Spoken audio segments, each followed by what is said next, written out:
روجان وایي چې کله یو جنۍ مینه کوي نو تا ته به څنګه پته لګي چې دا ما سره مینه کوي. روجانه دا خو ډیر زیات آسان دی.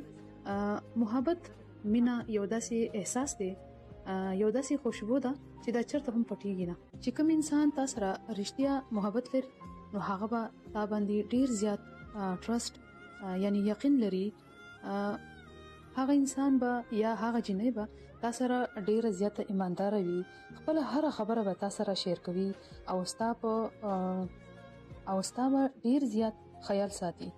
د هغې دپاره به تاسو ډیر زیات اهمیت لرئ، ستا تعریف به کوي، ستا خیال به ساتي او تا ته به دا وایي چې هغې ژوند کې ستا ډیر لوی مقام دی.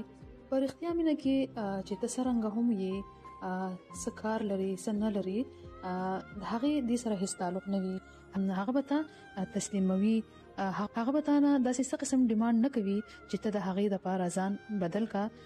تا سره به ډیره زیاته مخلصه وي او ستا په هر قسم وخت کې به تا سره څنګ په څنګ ولاړه وي او هغه به دا پته کوي چې ته چا سره کینی، چا سره پاسي، چا سره ستا تعلق دی او تا ته به میسج کوي، کال به کوي، تپوس به کوي ستا څه بهانه به ګوري چې تا سره خبرې وکړي، تا سره وخت چې دی هغه سپینډ کړي او دا تپوس به درنه کوي چې ته نن چېرته لاړې، ورځ دې څنګه تېره شوله.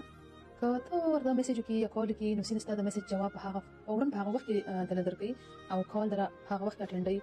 که هغه ډېره زیاته مصروف خبرې نه وي نو ستا دپاره به هغه ځان پرې کوي، ستا به ډېره زیاته پروا لري، ستا به خیال ساتي او تا نه چې کوم چار چاپېره خلک دی د هغو به ډېره پروا لري، د هغو به ډېر عزت لري او ستا به ډېر عزت او احترام کوي. دا یو څو نښې دي چې کومه جنۍ یا کوم هلک تا سره مینه لري نو هغه دا چې کومې خبرې دي دا به پکې خامخا وي. امید لرم چې ویډیو به ستاسو خوښه شوي. الله پامان.